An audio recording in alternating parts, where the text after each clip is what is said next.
사실 흑태자는 왕이 되기 전에 40대 중반에 아버지보다 먼저 사망하기 때문에 왕이 되지는 못했어요. 그래서 이제 흑태자라는 별명이 붙었는데 군인으로서는 백년전쟁기에 거의 양쪽을 통틀어서 최고의 지휘관이었습니다.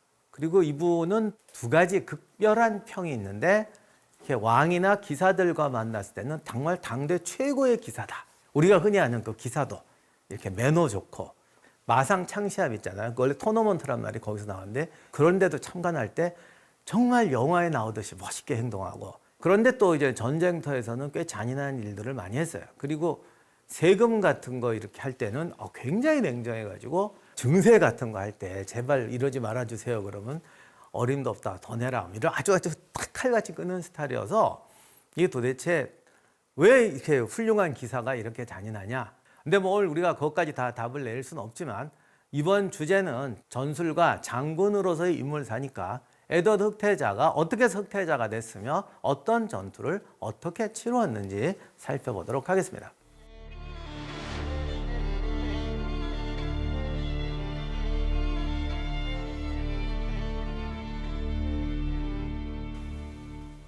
안녕하세요, 임용환입니다. 오늘의 주인공은 백년전쟁 중에 영국의 최고 군인, 사실은 백년전쟁을 통틀어서 최고의 군사지휘관이었던 에드워드 흑태자입니다. 에드워드 흑태자는 1330년생으로 에드워드 3세의 장남입니다. 이 흑태자라는 별명이 이제 뭔가 사람들한테 어필을 하는데 왜 이런 별명이 붙었는지는 잘 몰라요. 사실은 사후에 만들어진 별명인데 평소에 뭐 검은색 갑, 방패 이런 무기 검은색으로 칠하고 다녀서 이랬다라는 설도 있고 또 최근에는 이 설이 또 인기인데 전쟁터에서 잔혹행위를 좀 많이 해서 다크 이런 흑태자가 됐다 이런 뜻도 있는데 근데 제 생각에는 뭐 흑기사 뭐 이런 것처럼 뭔가 좀 세 보이는 사람은 검은색 뭐 이런 식으로 해서 이렇게 겁주는 거 있잖아요. 그러니까 아마 그런 이미지 때문에 만들어진 게 아닌가 싶습니다. 백년전쟁은 영국과 프랑스가 싸웠던 전쟁이죠. 사실 이 전쟁은 이름 때문에 유명한 겁니다. 백년전쟁 그러면 그냥 이게 딱 와요, 이미지가. 물론 100년 동안 싸운 게 아니고 전쟁이 시작해서 끝날 때까지 100년이 걸린 거지 중간에 요만큼씩만 싸웠습니다. 결과적으로 우리가 알고 있는 영국과 프랑스가 만들어지는 게 백년전쟁의 긴 과정입니다. 이제 이 전쟁이 노르망디를 빼앗죠. 그래서 마치 프랑스가 이긴 것처럼 보이긴 하는데 뭐 꼭 그렇다고도 볼 수 없어요. 중요한 거는 그럼에도 불구하고 중요한 전투는 영국이 다 이겼어요. 참 희한해요. 그래서 큰 전투는 영국이 다 이기고 자잘한 전투는 프랑스가 이기지만 중요한 거는 땅은 프랑스가 최종 승리한 것처럼 됐다. 이렇게 되는데 이 백년전쟁에서 제일 유명한 3대 전투가 크레시 전투, 푸아티에 전투, 아젠쿠르 전투가 있는데 이 세 전투에서 다 영국이 참혹하게 승리합니다. 적당히 이긴 게 아니라 참혹하게 이겨요. 그리고 셋 다 원래 객관적으로는 영국군이 불리했는데 이게 또 신나게 이겨요. 이 세 전투 중 크레시와 푸아티에에 흑태자가 참전을 했습니다. 그리고 둘 다 사실상 전투의 주역이었고 푸아티에에서는 완전히 전투 총사령관이기도 했습니다. 그래서 이제 사람들이 궁금해합니다. 왜 모든 상황에서 불리했던 영국군이 3대 전투에서 압승을 하느냐. 이 영국군이 우위를 가지게 된 데는 몇 가지 요인이 더 있습니다. 용병과 직업군인데 중간 형태여가지고 전쟁이라는 건 팀플레이고 우리가 먹고 살고 돈을 벌기 위해서는 이 부대의 규율에 프로페셔널이 돼야 된다. 이런 성격이 좀 있어요. 그 다음에 영국은 사회체제가 프랑스처럼 강력한 봉건제가 아니었습니다. 그러니까 프랑스가 영주라든가 이런 지역성이 훨씬 세요. 영국은 이미 좀 중앙집권화 되면서 그런 게 많이 깨지다 보니까 영주 안에 사회계층이 분화가 되는 거예요. 그래서 영주 밑에 우리가 흔히 말하는 뭐 부르주아까지는 아니지만 그런 중상공인들, 그 다음에 평민들 중에서도 왜 좀 출세하고 싶어 하는 애들, 이런 애들이 있는 거죠. 그리고 이 사람들 입장에서는 왕이 더 좋은 거예요. 왜냐하면 항상 적이 우리 편이고 나를 억누르는 사람을 미워하는 사람이 나한테 도움되는 사람이잖아. 왕의 군대에 들어가면은 영주 밑에 있는 것보다 훨씬 출세할 수 있다. 이렇게 돼서 영국에서 방금 말씀드린 직업군인들이 생기는 거예요. 이러다 보니까 동기 이런 게 있는 거죠. 그러니까 지역에서 있어서 뭐 영주를 따라가자 이러는 거 하고 내가 군인이 돼서 출세해야 되겠다. 왕의 군대에 들어가서 장교가 되고 귀족도 돼야겠다. 이런 욕망을 가진 사람들이 누가 더 조직력과 동기, 어떤 창의적인 모험심이 강하겠느냐? 당연히 영국군들이 더 강합니다. 그 다음에 이제 아까 흑태자가 약탈을 많이 해서 뭐 흑태자가 됐다라는 말씀을 드렸는데, 프랑스 영주는 자기 밑에 있는 애들을 데리고 오니까 어쨌든 돌아가서 내가 나중에 밥 하나도 더 줄게 이러면 되는데, 이 영국군은 정말 영주도 버리고 이제 군대에 온 사람들이잖아요. 그러니까 월급이 너무 많이 나가는 거예요. 영국 왕이 이게 자기 수입 가지고는 도저히 월급을 못 줘요. 그러니까 프랑스의 뭐 어느 지방을 털자. 그러면 얘들이 와 하고 옵니다. 그러면 이제 마을을 돌아다니면서 약탈하는 거죠. 그 약탈하다 보면 사람이 잔인해져 가지고 이제 학살도 많이 하게 돼요.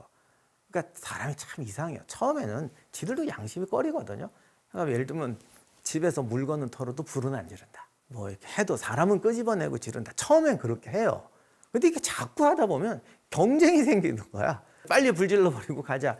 이런 식으로 되니까 원래 군대가 이게 약탈을 시작하면은 점점 잔인해져요. 그리고 이렇게 하다 보니까 장기적인 전략이 부재해요. 털다 보면 이제 다 지쳤어요. 그리고 이제 약탈품 이만큼 쌓였어요.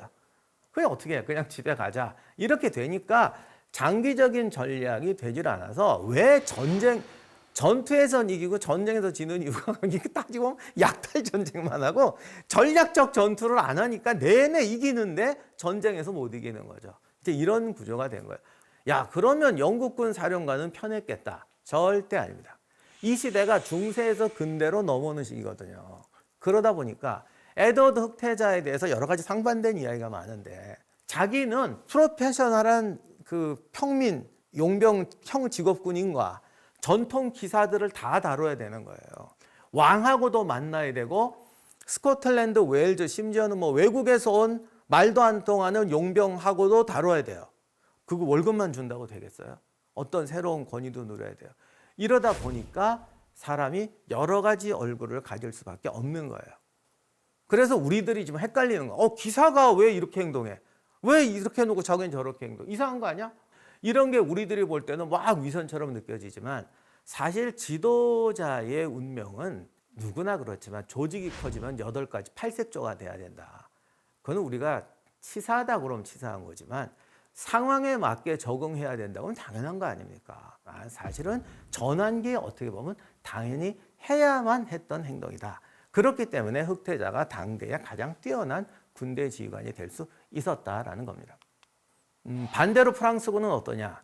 이게 여기도 용병도 있고 외국 용병도 다 있는데, 이게 그냥 영주들이 이게 강해가지고 왕 말도 안 들어요. 나는 죽어도 말에서 맞아 죽지 땅을 길 수는 없다. 영국은요, 요건 좀 달랐어요. 예를 들면 기사대는 말에서 내려 그럼 딱 내립니다. 그래서 백년 전쟁 때 말에서 가장 잘 내리는 기사단이 영국 기사단이었어요. 전술에 따라서 말 탈 수 없는 데는 내려 싸워야지. 근데 프랑스, 난 죽고 말겠어. 나는 뭐 이렇게 적어도 꼿꼿하게 서서 죽을 거야. 이러는 아저씨들이 너무 많아요. 그러니까 어떻게 전술을 강요할 수가 없어요. 크레시 전투 때도요, 정말 대단합니다. 무려 15번 이상의 돌격을 하는데 1차가 가면 돌격하면 확 죽어요. 보통 그럼 못 가잖아요. 2차가 가, 3차가 가. 나중엔 서로 해저무니까 내 차는 안 오겠다. 서로 뒤에서 들이미니까 앞쪽에서 계속 죽어요. 야, 이거 돌격하면 안 될 것 같은데 뒤에서 미는 거죠. 그러면 사람이 이렇게 돌아가지고 야, 안 돼 이러면 이건 살아서 평생 겁쟁이로 찍히거든요. 죽고 말겠다 이러고서 가서 무려 15번 돌격해서 쓰러진 게 크레시 전투입니다. 그리고 이렇게 기사 중심의 전투를 하니까 합리성이 말이 되질 않는 거예요.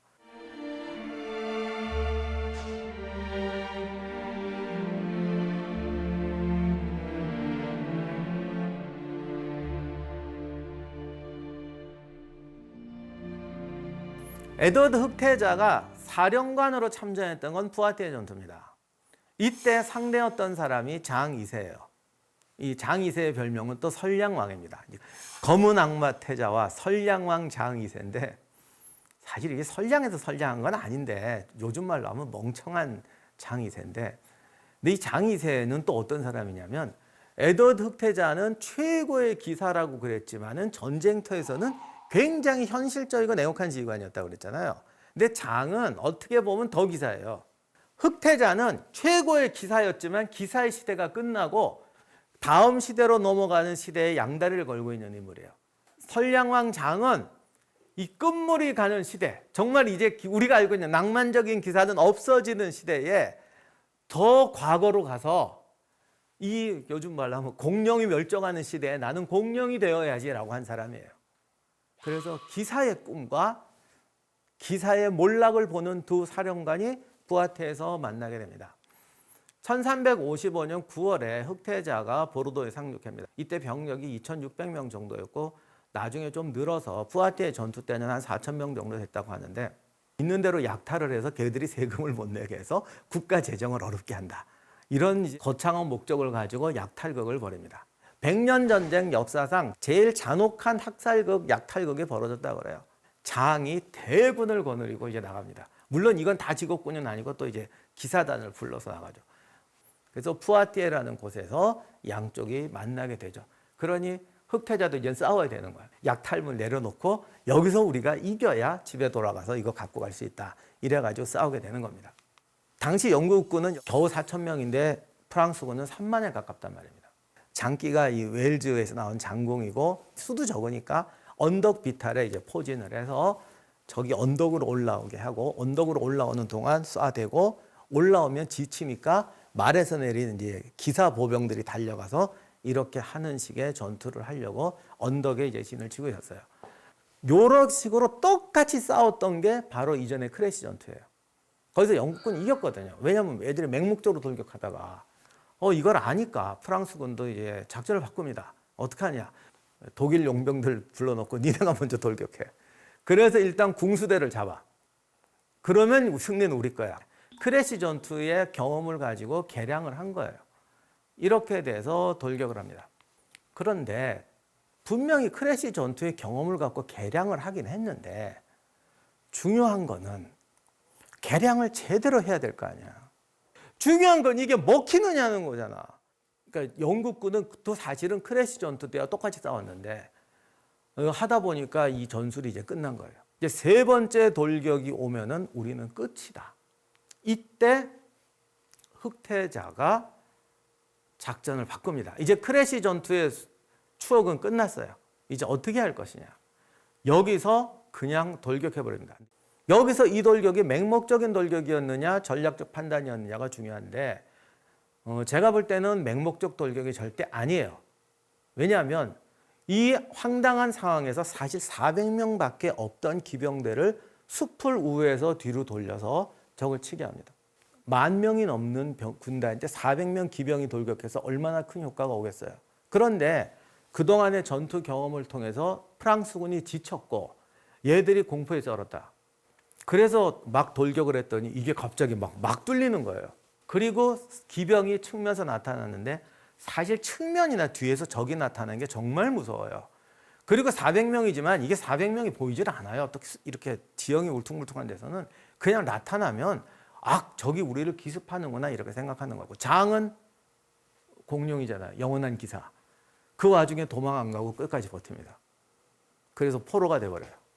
그러니까 병력이 거의 8배, 9배 됐는데 이길 수 있는 전투에서 소수의 돌격에 무너져서 왕이 포로가 돼버리는 황당한 결과가 나온 거죠. 이렇게 돼서 푸아티에 전투가 에드워드의 영국군의 승리로 끝나고 너무나 허망하게도 프랑스 왕과 태자가 포로로 잡히는 처참한 결과가 벌어지게 됩니다. 흑태자의 리더십을 정리하는 것으로 이번 강의의 결론을 맺겠습니다. 제가 시대의 교차로라는 제목을 붙였는데 시대가 바뀌던 시대, 두 개의 이질적 집단, 이들을 리드할 수 있는 리더십, 다양성 이런 것에서 장보다는 흑태자가 탁월했다. 그리고 조직을 이끄는데 그 집단이 원하는 것을 얻게 하는 리더십과 명예와 존경을 얻는 리더십이 있어요. 근데 이게 자기들끼리 탈 때는 명예와 존경을 얻는 게 훨씬 나은 것 같아요. 근데 시대의 전환기구 전쟁이에요. 그러면 그 원하는 것을 주고 그 원하는 것을 이끌어낼 수 있는 리더십이 필요한 거죠. 그리고 크래시 전투의 경험을 갖고 싸웠지만 한쪽은 크래시 전투의 경험을 개량한다고 하지만 개량하지 못했고 한쪽은 크래시 전투를 재현하는 것 같지만 2단계에선 완전히 개량된 전술을 썼습니다. 항상 최악의 상황에서 최선의 시도를 찾아내는 것. 이게 전쟁의 리더십에서는 정말 중요합니다. 우리가 얼핏 들으면 뭔가 기발한 것은 없는 것 같지만 현실에서 사실은 이게 가장 중요하고 승리의 비결이다. 자, 그리고 뭔가 계략과 기발난 전술이 아쉬운 분을 위해서 다음 시간에는 우리 역사에서 있었던 가장 기동적이고 전술적이고 다이나믹했던 전쟁, 거란 전쟁과 거란 전쟁의 승리를 거두었던 강감찬 장군에 대해서 살펴보도록 하겠습니다.